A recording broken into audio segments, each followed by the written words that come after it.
Welcome to another episode of Alberta Stories. I'm your host, Todd Strickland. The next story in our series is of Roslyn Hill. Wikipedia calls Roslyn the Queen of Alberta.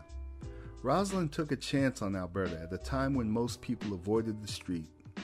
She's a powerful black woman who invested in her vision. My mom, Roslyn, is the foundation for everything pretty much that I do. All the drive that I have came from my mom. I guess you'd say I'm the apple that didn't fall too far from the tree. What I hope people learn from this story is that a simple woman of meager means shot for the fence and made it. Long before the Alberta Arts District became a staple of marketing for our city, Roslyn Hill saw the vision. In fact, she was one of its architects. Her experience on Alberta Street began in 1991 after meeting with Owami founder Sam Brooks and local artists about developing the corridor.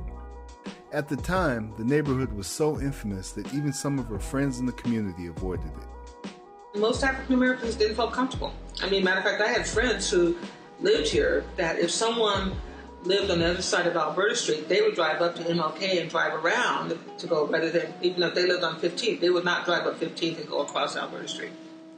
They just didn't feel comfortable.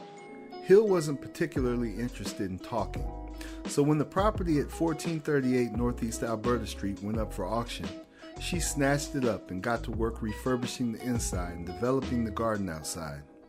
She found it funny that the Portland Development Commission had no problem lending her money to develop the exterior of the building, but wouldn't help her with the inside.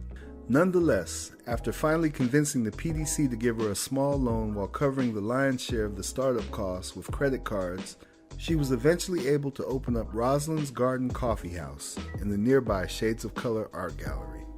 Throughout the process, Hill got to know two other property owners, Eric Wentland and Magnus Johannesson, who would later go on to start the Last Thursday Art Walk. The three built a relationship while developing properties along Alberta Street and put an emphasis on infusing art into every aspect of it. This was very much intentional because prior to their arrival, businesses on Alberta Street were not part of the community. They were all service businesses that did service outside the community. So they basically did not have anyone coming on the street to come into their buildings or anything. Acme Glass, to get in their building, you had to be buzzed in. These businesses weren't alone in their less than welcoming approach towards community.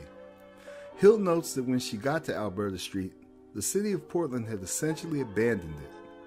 People were angry, not angry at anyone necessarily, but angry at the system, because the system had basically thrown them out, thrown them away. There was no bus service after 9 o'clock on Alberta Street. No one swept the streets, no one cleaned the streets. If the street lights went out, they didn't get replaced. It was terrible. It was like, for instance, the city just thought that this was a throwaway part of town. And that's how it was treated. And so if you live in a community where you don't receive services and where you're only treated like, okay, you're the holding tank for all the dysfunctional and derelict people of the community, then yes, you get angry. During nights of working on her property until 1 and 2 in the morning, Hill would get to know the people on Alberta Street. Instead of pathologizing them like so many others, she instead chose to build relationships with them. My theory has always been that Portland's African American population is not that big. So these gangs were kids of someone you knew, grandkids of someone you knew, brothers of someone you knew. The prostitutes were children of someone you knew. So I used to tell the community, I said, you can talk about this like it's a foreign object, but these are your relatives. They're people you know. Although the plan for an inclusive art-focused district started off well, Hill noticed things turning when the city started seeing value in the area. One memory that stands out to her in particular was when a house on 16th in Alberta, which the person originally purchased for $25,000, sold for a whopping $325,000. That was the first time she heard the phrase, Alberta Arts District. Soon she noticed that most of the artists who were moving in were white, and the realtors were catching on. You could have a house on the south side of Prescott, and you can have a house on the north side of Prescott. They could be identical. There'd be a difference of about $100,000 in cost, in selling price. just because of the address. In spite of this, Hill was still able to organize with other community members and get some measures passed to better serve all in the district.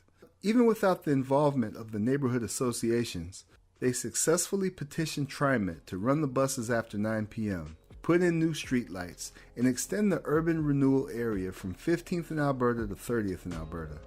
Other battles weren't as successful.